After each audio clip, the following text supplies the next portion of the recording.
여야 3당 원내대표들이 한미 방위비 분담금 협상에 대한 우리 측 입장 전달을 위해서 미국으로 출국했습니다. 원내대표들은 미 의회를 찾아 굳건한 한미 동맹을 바탕으로 공정하고 합리적인 결과를 위한 의견을 전달하겠다고 밝혔습니다.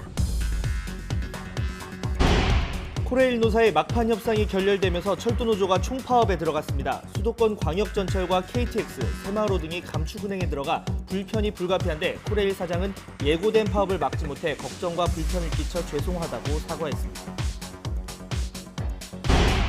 어제 제주 앞바다에서 어선 화재로 실종된 11명의 선원을 찾는 수색 작업이 밤새 이어졌지만 성과가 없었습니다. 배경은 수색 범위를 확대하고 무인 잠수 정도 투입할 예정인데 사고 해역에 파도가 높고 바람이 거세 어려움을 겪고 있습니다. 우리나라 미세먼지에 미치는 중국의 영향은 32%라는 한중일 공동 연구 보고서가 나왔습니다. 2017년 서울과 대전, 부산의 미세먼지를 분석한 결과 중국 미세먼지 영향이 평균 32%라는 건데 중국발 미세먼지의 영향이 수치로 공식 확인된 건 이번이 처음입니다. 이달부터 지역 건강보험 가입자의 보험료가 7.6%, 한 달 평균 6,500원이 오릅니다. 지역 가입자의 소득과 재산 변동 내역이 이달부터 반영되기 때문인데 가구당 납부액은 9만 4천 원 정도로 지역 가입자의 34%인 259만 세대 보험료가 인상됩니다. 우리나라 남자 축구 대표팀이 세계 최강 브라질의 높은 벽을 실감하고 3대 0으로 완패했습니다. 공격을 이끈 손흥민이 몇 차례 위협적인 장면을 만들었지만 골로 연결하는 데는 실패했습니다. 벤투호 출범 뒤 한 경기에서 3골을 내준 건 처음입니다. 네, 뉴스 2부 이어가겠습니다. 자유한국당 황교안 대표가 단식을 선언했습니다. 지소미아 파기와 패스트트랙 강행 등에 항의하고 국정 대전환을 촉구하기 위해서입니다. 국회 연결해서 자세한 내용 알아보겠습니다. 한현희 기자. 네, 국회입니다. 네, 황교안 대표가 단식을 선언했는데 이제 한 2시간 정도 남았죠? 네, 그렇습니다. 오늘 오후 2시 청와대 분수대 앞에서 단식을 시작합니다. 지소미아 종료와 패스트트랙 강행 기류에 항의하기 위해서인데요. 지소미아 종료 시한은 오는 금요일 자정이고 공수처법과 선거법 등이 담긴 패스트트랙 법안의 부의는 2주 앞으로 다가왔기 때문입니다. 지금으로선 요구가 관철될 때까지 단식을 이어간다는 계획인데요.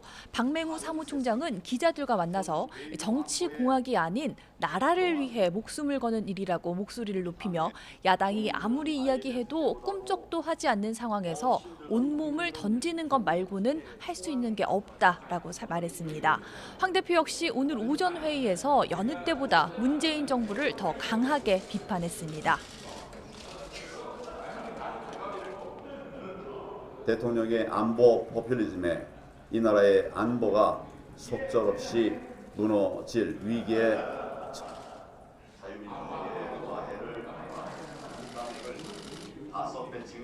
또 국가적 위기의 탈출구를 찾고자 문 대통령에게 1대1 회담을 제안했지만 돌아온 것은 시간이 없다는 답뿐이었다며 방치하면 국민적 항거에 부딪힐 것이라고 경고했습니다. 하지만 황 대표의 단식 투쟁에 대해 대한신당 박지원 의원은 이런 방식의 제1야당은 국민 눈높이에 부응할 수 없다며 황 대표가 삭발에 이어 단식을 하면 당 대표직 사퇴 카드만 남는다고 지적했습니다. 더불어민주당 이재정 대변인도 황 대표의 단식을 정치 초보의 조바심, 그 이상도 이하도 아니라고 평가절하했습니다.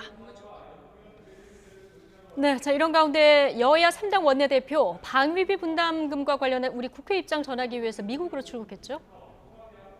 네, 그렇습니다. 3당 원내대표들은 미국 의회 핵심 관계자를 만나 합리적 협상을 원하는 우리 국회와 국민 의견을 전달할 예정입니다.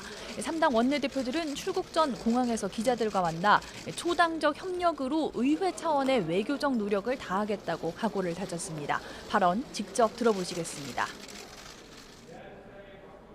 한미 동맹의 굳건한 정신에 기반해서 양국이 서로 존중하고 신뢰를 바탕으로 해서 공정하고 또 합리적인 방위비 협상 과정이 될 수 있도록 지소미아 파기로부터 시작되는 여러 가지 지금 외교 안보의 어려운 부분을 대한민국 국익을 위해서 풀어가는 데 도움되도록 노력하고 오겠습니다.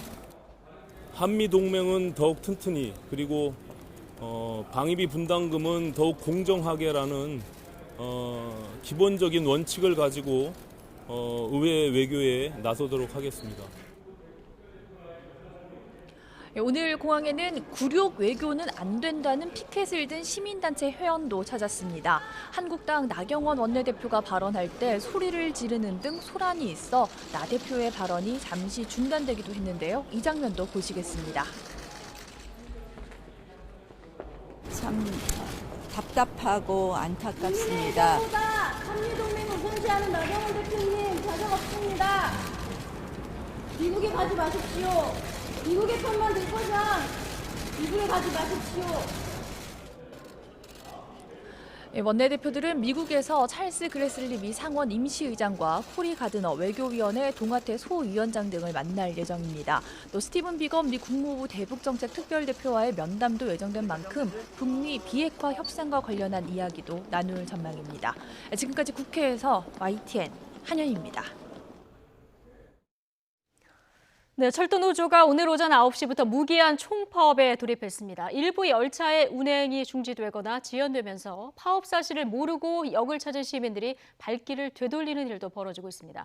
서울역에 나가 있는 취재기자 연결해 보겠습니다. 백종규 기자. 네, 서울역 대합실에 나와 있습니다. 예, 지금 철도노조 무기한 전면 파업으로 시민 불편 불가피할 것 같은데요. 지금 서울역 상황은 어떻습니까? 네, 철도노조는 오늘 오전 9시부터 전면 무기한 파업에 들어갔습니다. 오늘 아침 출근 시간에는 광역 수도권 절차의 경우에는 정상 운행하면서 큰 불편은 없었지만 9시 이후부터는 열차 운행 중지 사례가 잇따르고 있습니다. 파업 사실을 모르고 역을 찾은 시민들, 특히 어르신들이 발길을 되돌리는 등 불편도 이어지고 있습니다. 이곳 서울역 전광판에도 열차 취소를 알리는 안내 문구가 나오고 방송을 통해 파업 사실과 함께 다른 교통수단을 이용해달라고 당부하고 있습니다. 이번 파업으로 수도권 전철은 평상시와 비교해 82%대로 운행됩니다. 출근 시간에는 92.5%, 퇴근 시간에는 84.2%를 유지할 예정입니다. KTX는 평상시에 68.9%를 유지하고 새마을호는 58.3%, 무궁화호 62.5% 수준으로 운행됩니다. 화물열차는 평상시에 31% 수준으로 운행하는데 수출입과 산업필수품 등 긴급 화물 위주로 수송한다는 계획입니다. 파업 기간 인력도 평상시에 62% 수준에 그칩니다. 특히 이번 주와 다음 주에는 대입 논술과 면접 고사 등이 예정돼 있는데요. 철도를 이용해 상경하려는 지방 수험생들의 불편도 클 전망입니다. 이 때문에 코레일 홈페이지를 통해 열차 운행 여부를 꼭 확인하는 것이 필요합니다. 자, 철도노조가 3년 만에 이 무기한 파업에 돌입하는 이유도 궁금한데요. 앞서 지난달 경고성 파업을 벌이기도 했는데 핵심 요구사항은 어떤 겁니까? 예, 철도 노조의 요구안은 모두 4가지입니다. 먼저 3조 2교대에서 4조 2교대로 인력 운용이 바뀌게 되는데 여기에 필요 인력이 4천여 명을 충원해달라는 겁니다. 총 인건비 정상화와 생명 안전 업무 정규직화, 자회사 처우 개선, SR과 통합도 요구하고 있습니다. 하지만 코레일 측은 1,800여 명 수준의 인력 충원에 대해 정부와 협의가 가능하다는 입장이고 나머지 요구 조건은 재량 범위를 넘어서는 것이라며 난색을 보이고 있습니다. 철도노조는 실질적 결정 권한이 있는 국토교통부와 기획재정부에 협의를 요청했지만 묵묵부답이고 철도공사 역시 눈치만 보고 있어 무기한 파업이 불가피하다는 입장입니다. 또 코레일 측에 4천 명이 안 되더라도 인력 충원에 대한 대화를 하자고 요구하고 있지만 코레일 측이 대화에 나서지 않고 있다고 주장하고 있습니다. 조금 전 오전 11시에는 손병석 코레일 사장이 대국민 사과문을 발표하기도 했는데요. 손 사장은 예고된 파업을 막지 못하고 국민 불편을 드려 죄송하다고 고개 숙여 사과하고 공사의 경영 상태나 재정 여건 등을 고려해 인력 충원 문제를 정부와 협의하고 있다고 밝혔습니다. 지금까지 서울역에서 YTN 백종규입니다. 네, 1명이 숨지고 11명이 실종된 제주 어선 화재 사고 관련해서 이틀째 수색 작업이 이어지고 있습니다. 하지만 안타깝게도 실종자를 추가로 발견하지는 못한 상황인데요. 오후에 기상 상황이 좋아지면 배 꼬리 부분을 인양할 계획입니다. 현장 연결해 보겠습니다. 박종혁 기자. 네, 제주지방해양경찰청에 나와 있습니다. 예, 11명 실종자 빨리 찾아야 될 텐데요. 지금도 수색 작업은 진행되고 있는 거죠? 네, 그렇습니다. 민관, 군경, 합동 구조대는 함정 등 31척을 동원해 사고 해역을 수색하고 있습니다. 또 헬기 등 항공기도 9대 투입했습니다. 이 합동 구조대는 해수 유동 예측 시스템을 가동해서 이를 수색에 이용하고 있는데요. 이 사고 지점을 기준으로 남과 북 그리고 동서 방향으로 각각 55km 해역을 수색하고 있습니다. 그러니까 남과 북, 동서 방향으로 55km 해역을 이 9개 구역으로 나눠서 함정과 항공기를 동원해 샅샅이 뒤지고 있는 겁니다. 현재는 초속 10에서 12m의 바람이 이 사고 해역에 불고 있고 파고는 2m 내외로 전해졌습니다. 오후부터는 사고 해역의 기상 상황이 좋아질 전망인데요. 대성호는 어제 사고 이후 두 동강 나서 배 앞부분은 바다에 가라앉고 꼬리 부분은 표류하고 있습니다. 이 오후에는 표류하고 있는 이 배 꼬리 부분을 이양할 계획입니다. 이를 위해 제주대학교 소속 3,000톤급 해양 실습선인 아라호가 오전 9시 반에 서귀포항을 출발했습니다. 또 가라앉은 배 앞부분도 수색하고 있는데요. 음파 탐지기와 어군 탐지기를 이용해 수색하고 있습니다. 지난밤에는 밤샘 수색 작업이 진행됐습니다. 민관군경 합동구조팀은 밤사이 함정 등 18척과 항공기 5대를 동원해 수색 작업을 진행했습니다. 이 야간 조명탄 160여 발을 쏘면서 이 수색 작업을 진행했습니다. 하지만 선원 11명은 여전히 실종 상태입니다. 사고 소식을 듣고 선원 가족들이 어제 이곳 제주로 와 대기하고 있습니다. 현재 가족들은 모두 14명인데요. 뜬 눈으로 밤을 새운 가족들은 오후에는 사고 해역을 찾아갈 예정입니다. 또 베트남 선원 3명의 가족 6명도 이 통영에 차려진 대책본부에서 대기하고 있습니다. 지금까지 제주지방해양경찰청에서 YTN 박종혁입니다. 그제 예멘 서해상에서 후티 반군에 납포돼 억류됐던 한국인 2명이 우리 시간으로 오늘 새벽 풀려났습니다. 이 납포된 선박 3척과 선원 16명 전원이 석방돼 막 예멘을 떠난 것으로 전해졌는데요. 취재기자 연결합니다. 장하영 기자. 네, 외교부입니다. 네, 지금 막 이제 예멘을 떠났다 이런 얘기가 나왔는데 지금 모두 안전한 상황인 겁니까?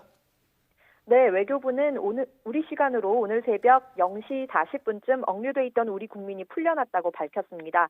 배가 납포된 게 그제 새벽 3시 50분쯤이니까 사고 발생 45시간 만에 석방된 겁니다.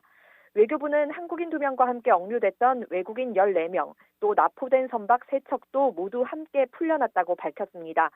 이들은 조금 전인 정오쯤 억류됐던 장소인 예멘 서부 살리프항을 떠나 사우디아라비아의 지잔항으로 향하고 있는 걸로 전해졌습니다. 지잔항 도착까지는 이틀 정도 걸릴 거라고 외교부는 설명했습니다. 석방 경위에 대해서는 확인되지 않았지만 후티 반군은 해당 선박이 영해를 침해해 조사 중이고 납포한 선박이 한국 선박으로 밝혀지면 석방하겠다는 입장을 밝혀왔습니다. 따라서 후티 반군은 이번에 납포한 선박이 한국 선박인 걸 확인하고 석방한 걸로 추정됩니다. 앞서 그제 아침 7시쯤 납포된 선박의 선장이 이 배가 납치됐다는 메시지를 선사에 보내 납포 사실이 알려졌습니다. 정부는 재외국민 대책본부를 설치하고 오만에 있던 청해부대 강감찬함도 사고 해역으로 출동시켰지만 강감찬함이 현장에 도착하기 전에 사건이 종료됐습니다. 외교부는 석방 인원이 순조롭게 지잔항에 도착할 수 있도록 계속 주시하고 있다고 밝혔습니다. 지금까지 외교부에서 전해드렸습니다. 일본의 수출 규제를 두고 우리나라와 일본이 2차 양자 협의를 진행했지만 여전히 평행선을 달렸습니다. 우리 측 대표도 협의를 위한 협의를 하지 않겠다며 3차 협의 가능성이 크지 않다고 밝혀서 결국 법정 공방으로 가지 않겠느냐는 관측이 나옵니다. 김원배 기자가 보도합니다. 지난 9월 우리나라가 일본의 수출 규제를 세계무역기구 WTO에 제소한 것과 관련해 두 나라 통상당국자들이 참석한 가운데 열린 2차 양자 협의도 평행선으로 끝났습니다. 우리나라 수석 대표인 정혜관 산업통상자원부 신통상질서협력관은 일본과 협의 후 협의 결과를 좀 더 평가한 뒤 패널 설치 요청을 포함한 대안들에 대해 종합적으로 검토할 것이라고 밝혔습니다. 정 협력관은 양국은 그간 2차례에 걸쳐서 6시간씩 집중 협의를 했고 그 과정에서 서로의 조치와 입장에 대해 인식의 폭이 넓어졌다고 전제한 뒤 그러나 양측의 기존 입장이 바뀌었다는 생각은 들지 않는다고 말했습니다. 또 우리나라는 일본의 수출 제한 조치가 자의적이고 차별적인 조치로 수출 통제 제도에 부합하지 않는다고 지적하면서 해당 조치를 조속히 철회할 것을 요청했다고 설명했습니다. 특히 일본은 이번 수출 규제가 무역 제한이 아니라는 입장이지만 이에 대해 우리는 객관적인 근거가 없으며 WTO 협정 사항에도 정당화하지 않는다고 지적했다고 덧붙였습니다. 그러면서 3차 양자 협의 가능성을 배제하지는 않지만 그 가능성은 크지 않다고 보면 된다며 협의를 위한 협의는 하지 않을 것이라고 강조했습니다. 이에 따라 제소국인 우리나라가 WTO의 1심 절차인 무역분쟁기구의 패널 설치를 요청해 치열한 법적 공방을 벌이게 될 가능성이 큰 것으로 보입니다. 저희가 패널 설치 요청을 할지부터 결정을 해야 될 테고요. 그 다음에 패널 설치를 요청하는 시기는 저희가 이제 신속성과 충실성을 고려해서 적절한 시기를 선정할 계획입니다. 일본 측 수석 대표인 구로다 주니치로 경제산업성 다자통상체제국장은 협의 후 기자들에게 향후 추진 방향에 대해서는 한국 측이 검토할 것이라고 말했습니다. YTN 김원배입니다. 건강보험 지역가입자의 세대당 월 평균 보험료가 이달부터 평균 6,500원 정도 오를 전망입니다. 이 소득과 재산 변동분이 반영된 건데요. 하지만 66% 정도는 보험료가 그대로 유지되거나 오히려 내릴 것으로 보입니다. 한영규 기자가 보도합니다. 서울 양천구에 사는 50대 개인 사업자 최모 씨는 이달부터 건강보험료로 62만 8천 원을 내야 합니다. 소득이 늘고 재산세 과세 표준이 올라 보험료가 지난달보다 5만 9천 원 정도 올랐습니다. 충남 홍성에 사는 60대 박모 씨는 재산 과표는 늘었지만 소득이 줄어 건강보험료가 6만 2천 원 감소했습니다. 이달부터 지역 건강보험 가입자의 보험료는 평균 7.6% 인상됩니다. 한 달 평균 6,500원가량 올라 매달 보험료로 세대당 평균 9만 4천 원 정도 내야 합니다. 지역 가입자 전체 758만 세대 가운데 34%인 259만 세대의 보험료가 오르게 됩니다. 절반가량은 변동이 없고 19%인 143만 세대는 보험료가 내려갑니다. 올해 공시지가는 서울 12%, 부산 9%, 광주 10% 이상 올라 지역 건보료 인상에 영향을 줬습니다. 재산세 인상률은 높았지만 소득 증가율은 한 해 전보다 상대적으로 낮아 전체 보험료 증가율은 작년보다 낮게 나왔습니다. 이달분 건보료는 다음 달 10일까지 내야 하며 휴폐업으로 소득이 줄었거나 재산을 매각한 경우에는 보험료를 조정받을 수 있습니다. YTN 한윤규입니다. 우리나라 미세먼지에 미치는 중국의 영향은 평균 32%라는 한중일 3국의 공동 연구 보고서가 나왔습니다. 환경부 국립환경과학원은 오늘 발간한 한중일 3국의 동북아 장거리 이동 대기오염물질 국제 공동 연구 보고서를 통해서 이같이 밝혔습니다. 중국발 미세먼지의 영향이 수치로 공식 확인된 건 이번이 처음인데요. 이 보고서를 보면 2017년을 대상으로 세 나라 초미세먼지의 국내외 영향을 분석한 결과 중국 배출원이 서울과 대전, 부산 등 우리나라 3개 도시에 미치는 영향은 연평균 32%로 나타났습니다. 이에 비해 우리나라 배출원의 베이징 등 중국 6개 주요 도시에 대한 영향은 2%로 조사됐습니다. 오늘 아침 올가을 들어 가장 추웠습니다. 이 중부 내륙 기온이 영하 10도 안팎까지 떨어졌는데요. 하지만 오늘 낮부터는 추위가 점차 누그러든다고 합니다. 취재기자 연결해서 추위 상황과 전망 알아보겠습니다. 김진두 기자. 네, 김진두입니다. 네, 오늘 아침 올가을 최저 기온이 기록된 곳이 전국적으로 많았죠? 네, 그렇습니다. 오늘 아침 기온만 보면 10월 하순과 비슷했습니다. 그만큼 추위가 한 달 정도 일찍 찾아온 건데요. 전국에서 기온이 가장 낮았던 곳은 철원군 김합이었습니다. 무려 영하 12도까지 기온이 뚝 떨어졌습니다. 이 밖에도 파주 기온이 영하 8.2도, 서울 영하 4.6도, 대전도 영하 2.4도를 기록하는 등 중부지방은 도심 지역도 대부분 영하권 기온을 보였습니다. 올가을 들어 가장 낮은 기온입니다. 기상청은 찬 공기의 영향에 지표 온기가 빠져나가며 기온이 더 낮아지는 이른바 복사 냉각 현상이 겹쳐 기온이 크게 떨어졌다고 밝혔습니다.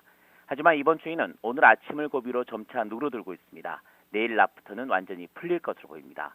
이후 다음 주까지는 별다른 추위 없이 예년과 비슷하거나 조금 높은 기온이 이어지겠습니다. 지금까지 YTN 김진우입니다.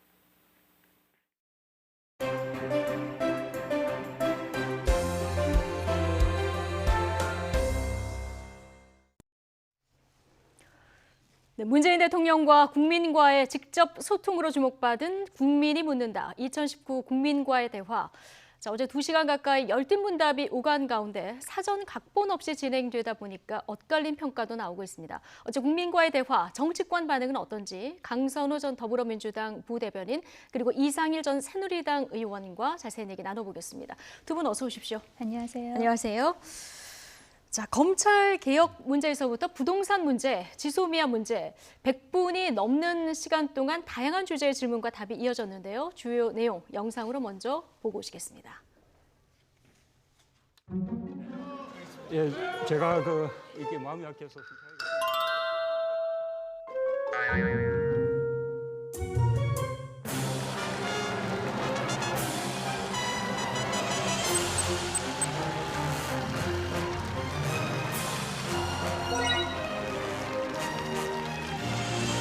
많은 국민들에게 오히려 갈등을 주고 또 국민들도 분열시켜 만들고 한 점에 대해서는 정말 송구스럽다는 말씀을 드리고 만약에 지소미아가 종료되는 한이 있더라도 우리는 일본과 안보상의 협력은 해나갈 것입니다. 부동산 문제는 우리 정부에서는 이렇게 자신 있다고 이렇게 좀 장담하고 싶습니다. 민식이 어머니 아버지 또 다른 또 이분 오셨는데 각각에 가지 못합니다만 다시 한번 이런 말씀드리고 함께 노력해 나가겠습니다. 방금 인사하신 분 가운데 이 독도 헬기 사고 아직까지 이렇게 찾지 못한 실종자 가족분도 계셨거든요. 실종자 끝까지 찾아내 수 있도록 최선 다하겠습니다.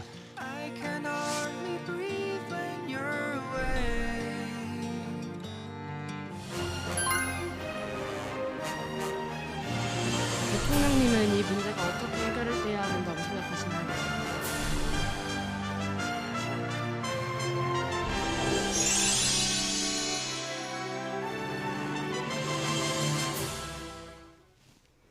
네, 전임 대통령 때부터 이제 국민과 소통하는 여러 가지 방식의 이제 소통 방법을 보셨는데 전문 패널도 없이 국민들과의 일문일답만 가는 이런 형식은 또 처음이었던 것 같아요. 굉장히 모험적인 그런 방법을 해본 것 그렇죠. 같습니다. 예. 그리고 지금 현재 어떤 전국 상황이 대통령이나 정부 여당한테 유리한 상황이 아닌 것 같아요. 그 외교 문제도 그렇고 그리고 남북 관계도 그렇고 경제도 그렇고 여러 가지로. 근데 이러한 전국 상황 속에서 대통령이 직접 그러니까 표정이랑 이런 게 카메라에 굉장히 다 자세하게 잡히지 않습니까? 네. 그리고 사전에 어떤 조율된 질문 없이 바로 이제 대화를 하겠다 이건 굉장히 큰 결단과 용기가 필요했을 걸로 보입니다. 예. 그래서 대통령의 어떤 진심이나 진정성이 저는 잘 전달이 됐던 것 같고요. 근데 다만 어떤 질문 자체나 아니면은 그리고 질문 자체가 좀 그 구체적이지 못했으니까 예.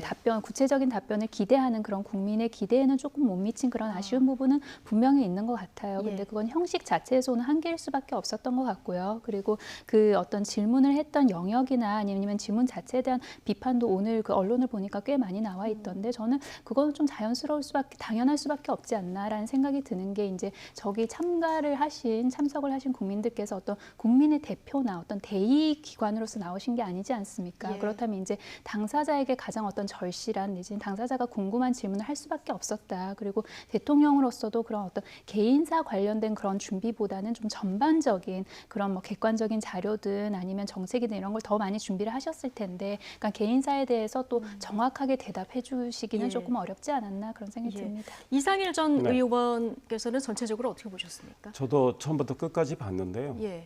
의도는 좋았다고 치더라도 네. 형식과 내용은 완전한 실패.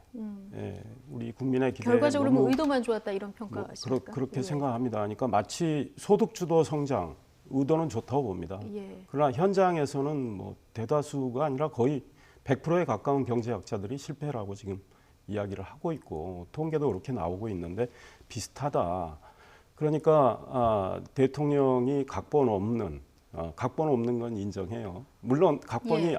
앞에 뭐 비틀즈 곡이나 이런 걸 알려줬을 수 있다고 봅니다. 그 정도는 당연히 네. 준비해야 게다가 되지 않을까요? 민식이 부모님 경우는 예. 또 특별해서 첫 질문을 그분들한테 주는 건 이해가 되는데 예. 이제 우리 국민들이 아마 각자 살아가면서 다 절박하고 절실하죠. 그러니까 예.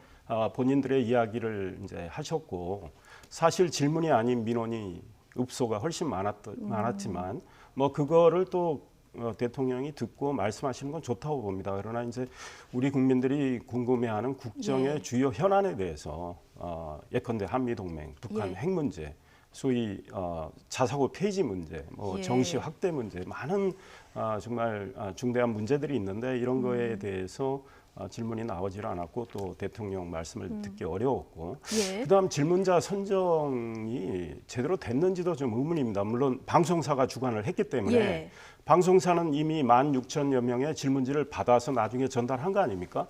그렇다면 그 질문지를 보고 추렸을 수도 있다. 300명을. 어제 질문하신 분들 보면은 우리 국민의 일반적인 생각하고는 좀 많이 다르다. 그러니까 우리 국민은 지금 대통령에 대해서 긍정, 부정 평가가 오히려 부정이 좀 더 많거든요. 반반이라고 쳐도 어제 질문한 분들은 사실은 뭐 너무 대통령께 우호적이고 뭐 감동하고 이런 모습. 우리 국민의 이제 본래의 생각과는 좀 다르지 않았나. 그래서 대통령께서는 이양 소통을 하셨으니까 그리고 취임사에서도 주요 국정 현안은 언론을 통해서 국민께 브리핑하겠다고 하셨어요. 그러니까 기자회견을 최대한 빨리 하셨으면 좋겠다 이런 생각이 듭니다. 이 이후에 추가로 기자회견을 하는 것이 필요하다. 뭐 당사자들에게는 물론 다 너무나 절박한 사연이겠습니다만은 어제 한정된 시간이었기 때문에 대다수 국민들이 궁금해하는 이 아쉬운 부분들을 긁어주기에는 조금 미흡한 점이 있었다 이런 지적을 해주셨습니다. 어제 사실 국민과의 대화는 조국 정부 거치면서 공론 분열이 굉장히 컸잖아요. 이런 시점에서 이제 대통령과의 소통이 굉장히 절실하던 때에 이루어진 그런 대화라서 더 관심을 모았는데요. 어제 이 자리에서 검찰개혁 또 조국 전 장관 인사 부분에 대한 대통령의 언급도 있었습니다. 듣고 오시죠. 법무부 장관이 저는 책임자로 생각했지만 낙마를 하고 말았는데 제가 그분을 장관으로 지명한 그 취지하고는 어쨌든 상관없이 결과적으로 그것이 매니저 많은 국민들에게 오히려 갈등을 주고 또 국민들도 분열시키게 만들고 한 점에 대해서는 정말 송구스럽다는 말씀을 드리고 법 제도적인 개혁은 법무부가 하는 것이지만 검찰의 조직 문화를 바꾸고 수사 관행을 바꾸고 하는 것은 또 검찰이 또 스스로 하는 것이거든요. 검찰 내부에 대한 개혁은 윤석열 총장을 신뢰를 하고 있습니다. 네. 일단 조국 전 장관 지명 부분 관련해서 결과적으로 국민들한테 사과한다. 다시 한번 이제 사과하는 이런 모습을 보였습니다. 네, 대통령께서 두 번째 사과를 하셨어요. 지난 10월 14일로 기억하는데요. 이제 그 당시 송구스럽다라는 말씀하셨고 그리고 어제 말씀 중에도 송구스럽다 사과드린다 또 두 번이나 또 다시 말씀을 하셨는데 그 이제 임명 취지는 그런 거 아니었겠습니까? 그 검찰 개혁을 위해서 그러니까 비검찰 출신 그리고 대통령의 측근으로서 내가 힘을 실어주는 사람을 임명함으로써 정말 이번에는 검찰 개혁을 확실히 해보겠다. 네, 그런 취지였는데 이제 그 취지와는 달리 결과적으로 이제 공론이 많이 분열이 됐었죠. 그래서 거기에 대해서 어떤 사과 말씀을 다시 한번 한 걸로 보이고요. 그리고 이게 사과가 정말 진정한 사과가 되려면 사과를 하는 말에서 그치지 않고 그 이후에 어떤 방향성에 대해서는 당연히 저는 대통령으로서 제시를 하셔야 된다고 생각을 합니다. 그래서 그와 관련해서 이제 검찰 개혁에 대한 말씀도 다시 하시고 그리고 공수처에 대한 어떤 그 의지도 다시 한번 확실히 보여준 걸로 알고 있는데요. 그 공수처 관련해서는 이게 검찰 개혁과 따로 갈 수 없는 그런 일이다라고 다시 한번 이제 말씀하셨는데 그 야당 일각에서는 이제 공수처 관련해서 저는 그 제기하는 어떤 걱정이나 그러니까 그 공수처장의 임명이나 검사들의 임명 관련해서 거기에 2중, 3중 장치를 해야 되는 것이 아니냐. 왜냐하면 지금 현재 공수처가 많이 만들어진다면 과거의 검찰 모습을 답습할 것 같은 그런 우려에서 그런 안들은 저는 충분히 그런 우려들은 충분히 이해를 합니다만 그 자유한국당 같은 경우는 공수처 설치를 아예 반대를 하고 있지 않습니까? 그리고 그게 야당 탄압의 수단으로 쓰일 것 같다는 이야기도 하고 있고요. 그래서 그 부분에 대해서 이게 원론적으로 왜 그렇지 않은지도 이제 설명을 하셨거든요. 그래서 그 조국 사태에서부터 이어져서 우리 사회가 나갈 개혁의 방향 거기까지 저는 짚어주신 걸로 봤습니다. 검찰 내부 개혁 관련해서는 윤석열 총장을 신뢰한다. 이런 발언을 했습니다. 지난번 반부패 회의에서는 윤석열 총장이 아니더라도 최근에 그 윤석열 총장 이름을 자주 언급하는데요. 검찰이 윤석열 총장이 지휘를 해서 소위 자체 개혁안 같은 걸 내놓고 있지 않습니까? 예. 검찰이 내놓은 개혁안은 대체로 바람직한 것들이 많다고 봅니다. 그런데 이 법무부가 내놓는 건 좀 더 다릅니다. 결이. 예. 법무부는 오히려 검찰을 통제하는 이런 의도로 많이 내놓고 있는 것 같은데 어제 대통령은 그러셨죠. 검찰 개혁의 본질. 첫째, 검찰의 정치적 중립성 확보. 예. 둘째, 검찰에 대한 민주적 통제. 근데 사실 현 정부는 그 민주적 통제라는 그럴듯한 이름으로 그쪽에 좀 주안점을 두고 있는 거 아닌가. 법무부가 하는 행동이나 민주적 통제라는 명목하에 정치적 중립을 해하고 있다. 그렇죠. 이렇게 보시는 거군요. 사실 예. 통제하고 정치적 중립은 서로 대립입니다.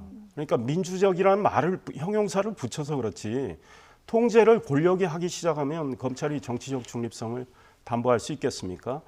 공수처와 관련해서도 어제 대통령은 공수처가 맡은 역할이 정부 여당이 훨씬 많다. 정부 여당을 상대로 하는 거다. 예. 정말 그대로 이루어질까요? 야당이 의문을 갖는 게 그런 거란 말이죠. 그렇다면 지금 청와대에 둬야 할 특별감찰관을 현 정부는 2년 반 동안 두지 않고 있습니다. 예. 특별감찰관이 만약에 제대로 활동했다면 조국 전 장관의 문제 같은 경우 미리 걸러질 수 있었어요. 예. 그렇다면 살아있는 권력에 대해서 이 소위 말해서 감시하는 그 제도도 현재 있는 제도도 활용하지 않으면서 지금 공수처를 이야기하고 계신데 예. 공수처에 대해서 여당이 내놓은 법안은 사실은 검찰에 대한 소위 통제를 강화하겠다 이렇게 보여져요. 게다가 법원의 행정처장이 이야기했죠. 공수처가 판사들도 기소할 수 있게 해놨단 말이죠. 이거 사법부 독립의 침해 소지가 상당히 있다. 어제 대통령이 또 말씀 잘못하신 게 뭐냐면 이거 과거 한나라당 이해창 총재가 이야기하던 거다 이렇게 말씀하셨는데 이해창 총재 그렇게 이야기 안 했습니다. 이해창 총재는 과거에 검찰의 잘못이나 검찰의 문제를 제대로 수술하거나 해결하려면 특검을 하자고 이야기하신 거예요. 예. 권력형 비리에 대한 특검 주장을 하셨지 공수처 설치 주장 하시지 예. 않았어요.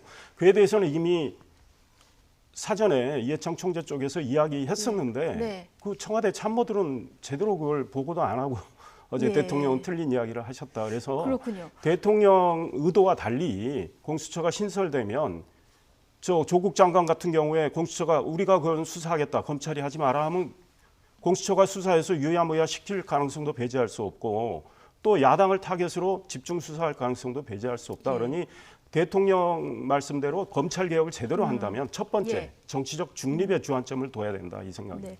물론 이제 모든 정책이 다 의도는 좋은데 결과가 어떻게 나타나는데 이걸 예측할 수 없기 때문에 이제 다양한 시나리오들을 잘 꼼꼼히 점검해봐야 될 텐데. 자, 이 문제도 그런 것 같습니다. 어제 특히 경제 문제에 대한 질문이 굉장히 많았는데 그 가운데서 이제 부동산 관련 국민들의 관심이 굉장히 많습니다.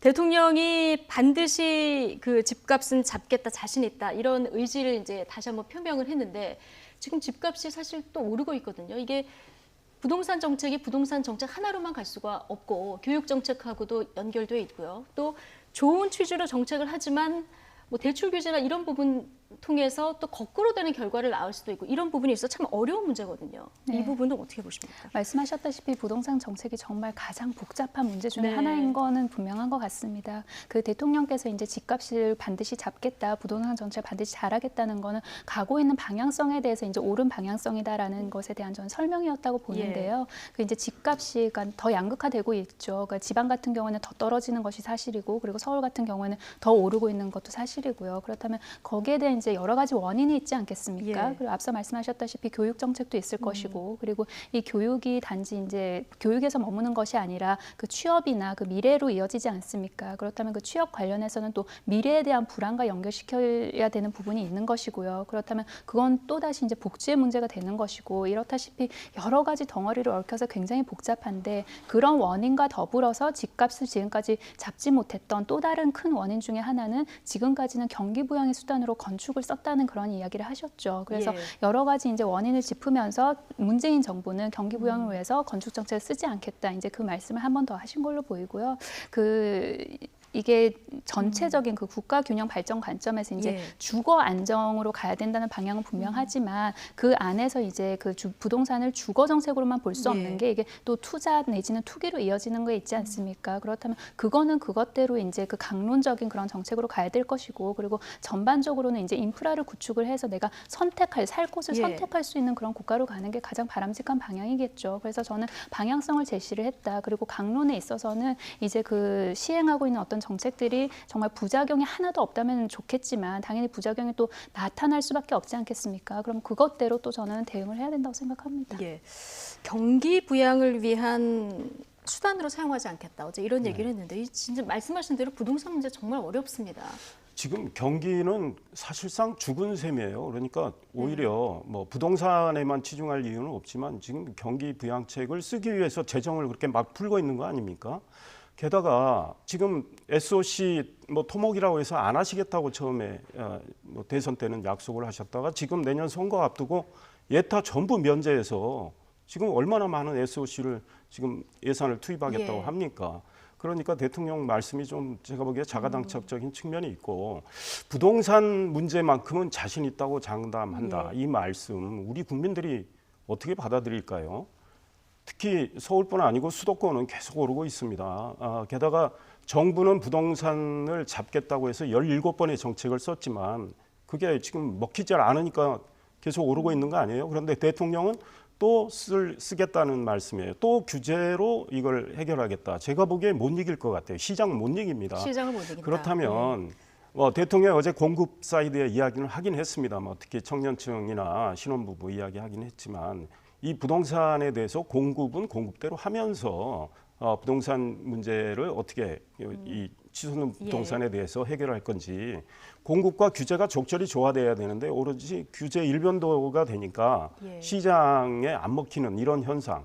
그래서 한번 정책에 대해서 전반적인 점검을 하셔야 된다. 그다음에 어제 대통령이 최저임금 인상과 관련해서 이런 말씀을 하십니다. 이 좀 속도가 가해서 내년은 아마 좀 조절을 이미 결정이 됐죠. 그런데 최저임금과 관련해서 이제 급격한 인상을 통해서 어려움을 겪는 분들이 소상공인 자영업, 그다음 한계선상에 있는 노동자들이 고용시장에서 밀려난 문제.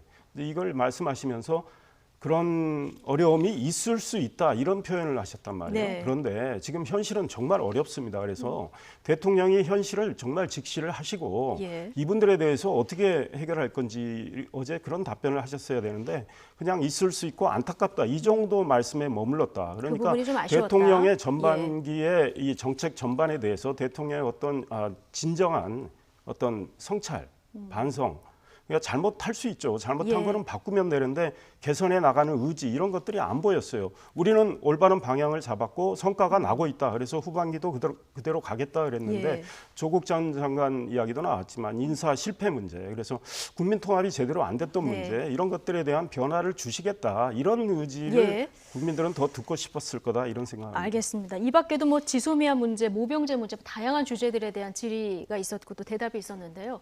어제 국민과의 대화에 대해서 정치권에서는 어떤 얘기들이 나오고 있는지 좀 살펴보겠습니다. 윤영찬 전 청와대 홍보수석, 조금 전에 저희 프로그램과 인터뷰를 했는데 90점을 주겠다 이런 후한 평가를 냈습니다. 어떤 이유에서 그런지 듣고 오시죠. 아무래도 많은 국민들이 질문들을 하기 위해서 질문을 하다 보니까 조금 산만한 부분도 있었지만 이게 대통령의 진정성을 격이 없이 보여주실 수 있었다는 점에서 저는 굉장히 높은 점수를 드리고 싶습니다. 90점 이상이라고 봅니다. 저는 뭐 당연히 어제 행사를 했어야 된다고 봅니다. 왜냐하면 대통령께서 그동안 국민들하고 만나는 자리가 굉장히 뜸했었죠. 그리고 조국 국면을 거치면서 국민들 사이에서도 대통령께서 어떤 생각을 하고 계실지에 대한 그 여러 가지 궁금한 점이 있었을 겁니다. 자, 90점도 아니고 90점 이상 상당히 후한 평가를 주셨는데 탁현민 전 행정관 같은 경우는 나라만 이런 행사 안 하겠다 사전에 이런 얘기 하지 않았습니까? 그런데 윤영찬 수석 같은 경우는 반드시 했어야 될 이런 행사였다.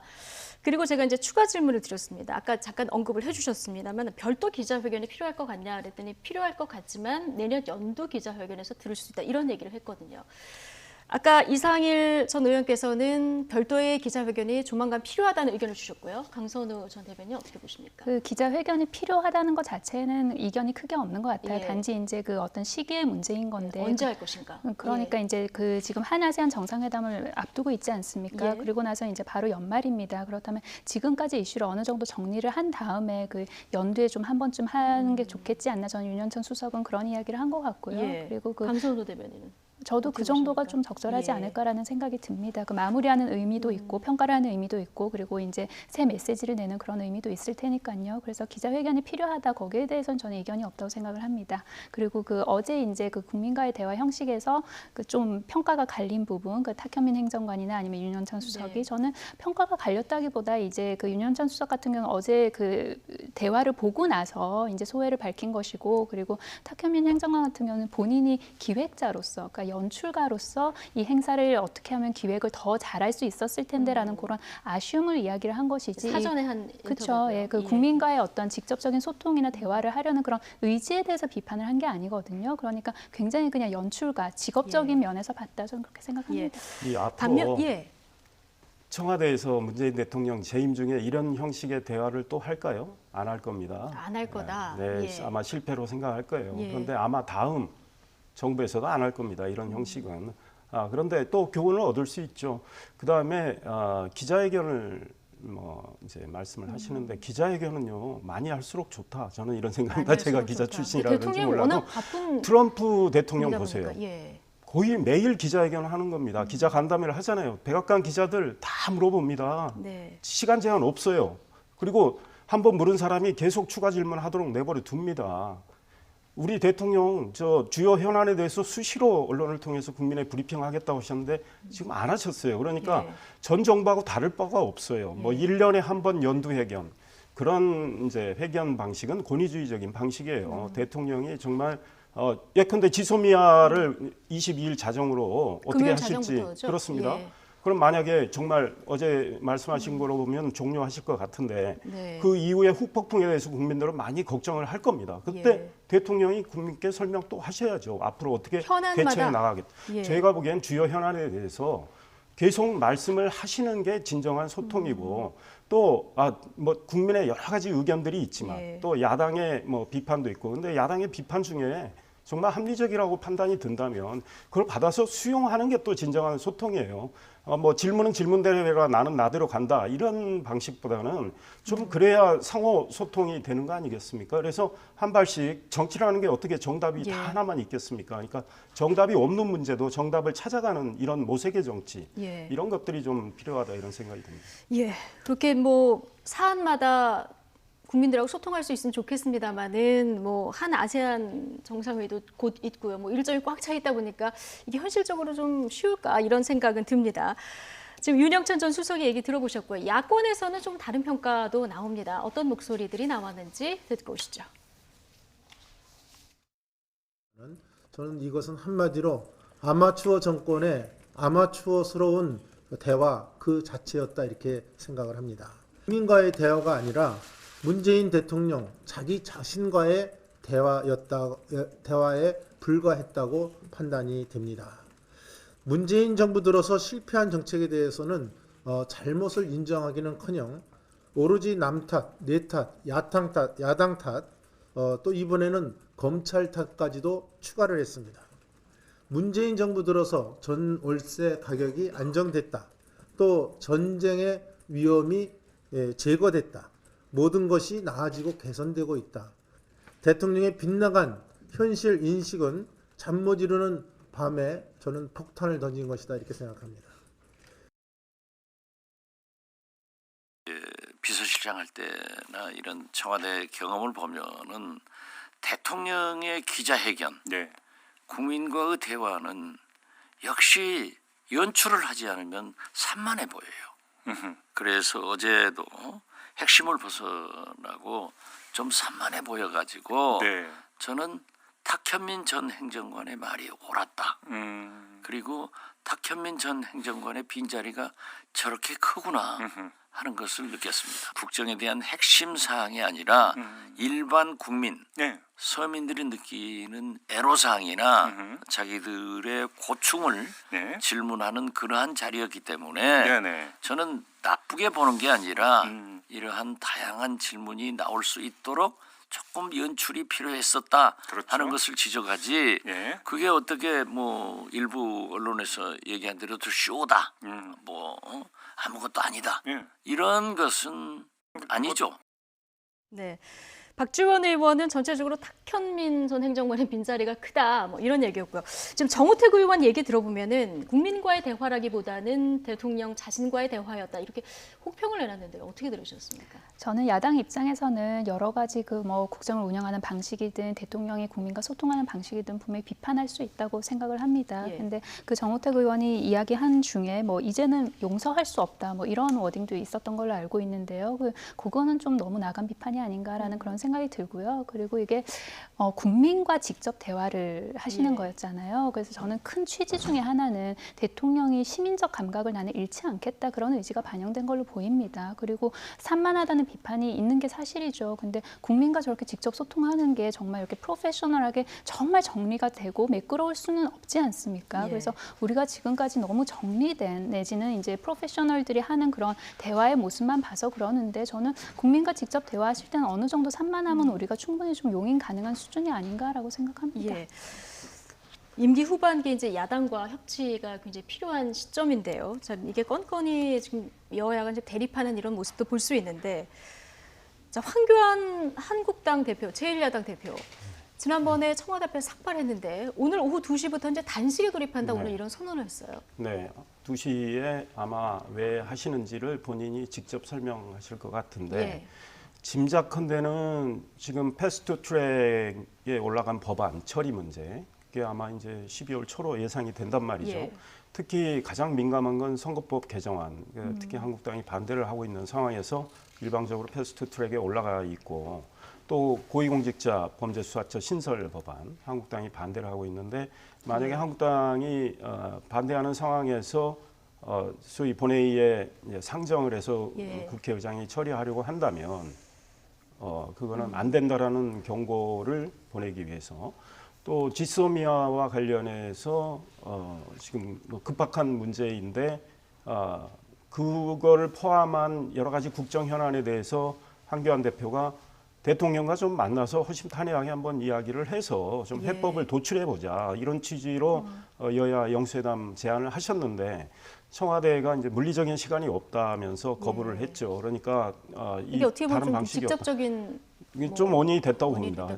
저는 사실 청와대 대통령 시간은 굉장히 바쁜 건 사실입니다. 그런데 사실 황교안 대표하고 두 분이 만나셔가지고 뭐 2시간, 3시간 정도 이야기, 길어도 3시간을 안 넘길 텐데 그 정도 시간을 못 내실까 이런 생각이 들어요. 저는 대통령께서 만나시는 게 좋았을 뻔했는데 뭐 시간이 없다고 그러시니 한국당 입장에서 달리 이제 뭐 대통령께 메시지를 전달할 방법이 없다 아마 이런 판단을 하신 거고 이거는 정말 지소미아는 국익을 위해서 중차대한 문제고 선거법 개정 문제는 내년 총선이 이제 임박해 가는 가운데 국회에서 처리해야 할 가장 중요한 문제이기 때문에 한국당의 강한 어떤 입장을 좀 단식을 통해서 국민들께도 알리고 청와대나 여당한테 메시지를 주기 위해서 하는 것 같다. 다만 김세현 의원이 뭐 당 해체 주장까지 하고 불출마 선언을 했는데 이 한국당 내에 그러면 쇄신이 어떻게 되느냐 이 문제에 대해서 이 관심이 쏠려 있는 가운데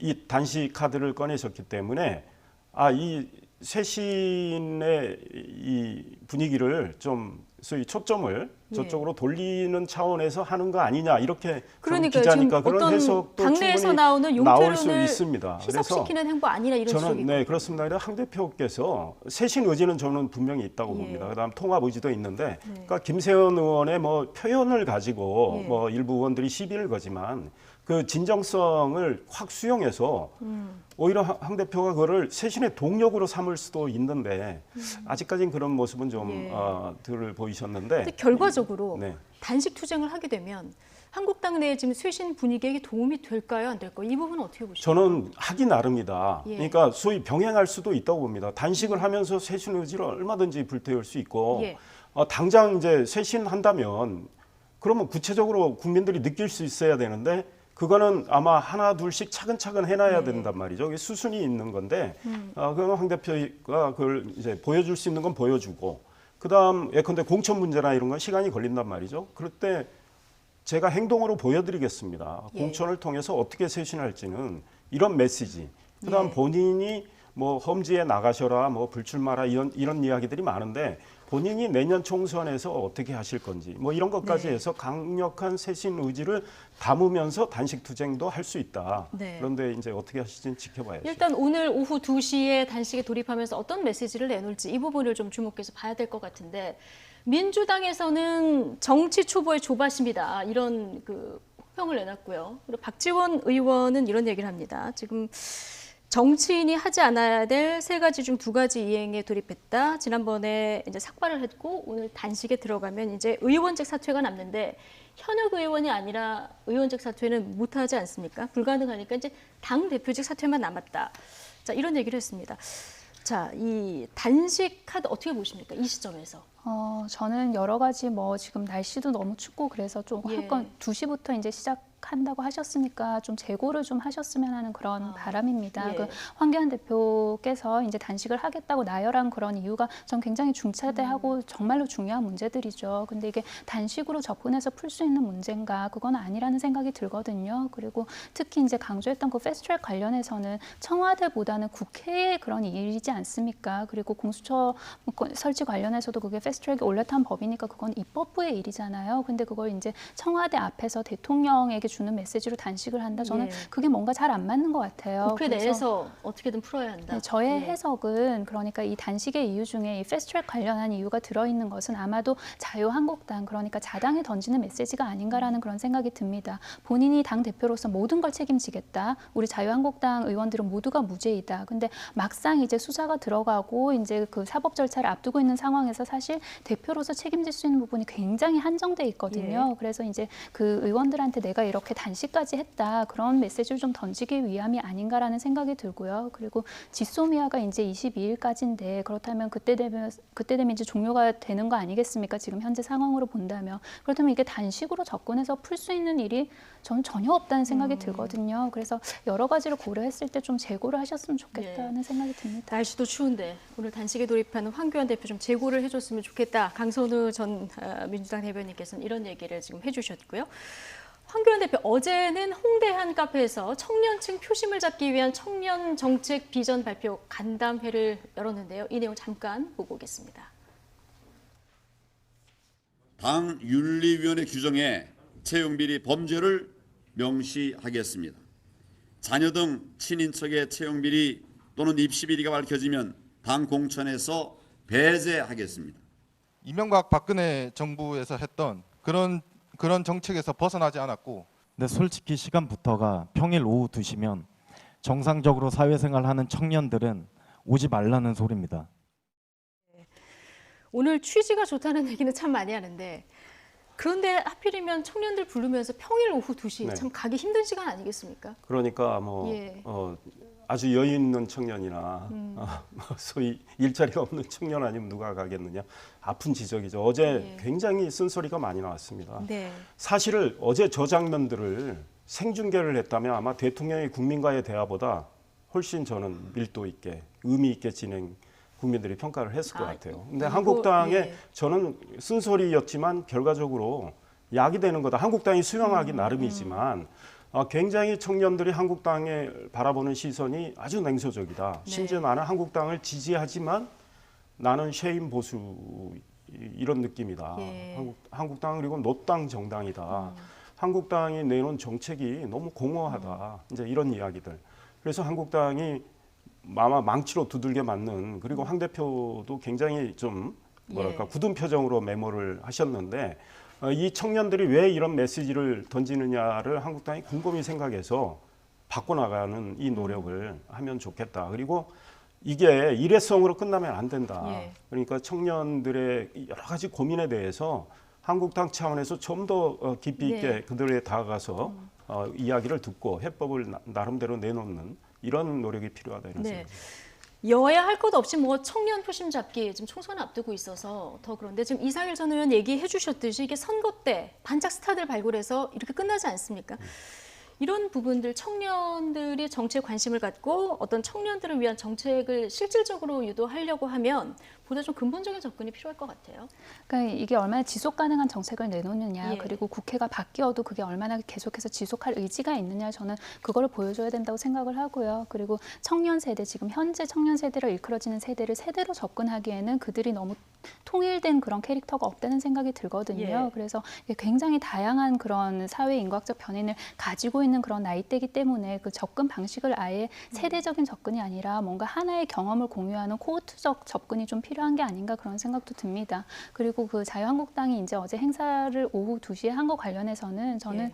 자유한국당뿐만이 아니라 좀 여의도가 저거를 약간 예. 아차 하고 받아들여야 될 것 같아요. 그러니까 당에서 뭔가 행사를 할 때는 오후 2시가 괜찮은 시간이거든요. 그런데 이게 여의도와 실제 생활, 그러니까 직장인들이나 아니면 그 우리 시민들과는 얼마나 좀 동떨어져 있는 정서가 있느냐, 아직 잘 파악조차 못하고 있다. 좀 여야가 여기에 관련돼서는 다시 한번 좀 생각을 해봐야 될 것 같습니다. 뭔가 좀 디테일이 섬세해져야 되고, 그리고 국민 눈높이 많이 하는데 청년들과 만나려고 하면 그 눈높이에 좀 맞추는 이런 부분이 좀 부족했다, 이런 지적을 해주셨습니다. 자, 강선우 전 더불어민주당 부대변인, 그리고 이상일 전 새누리당 의원 두 분과 오늘 함께했습니다. 고맙습니다.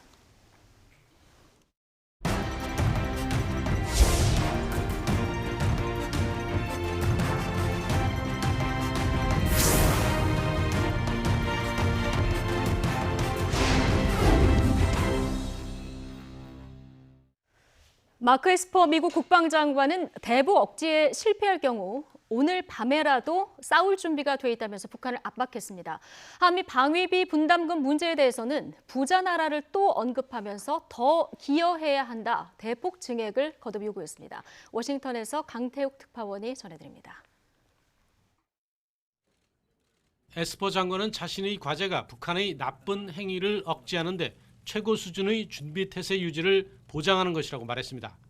특히 그게 실패하면 한미 연합 방위 태세를 칭하는 용어인 파이트 투나잇을 언급하며 오늘 밤 싸울 준비가 돼 있다고 강조했습니다.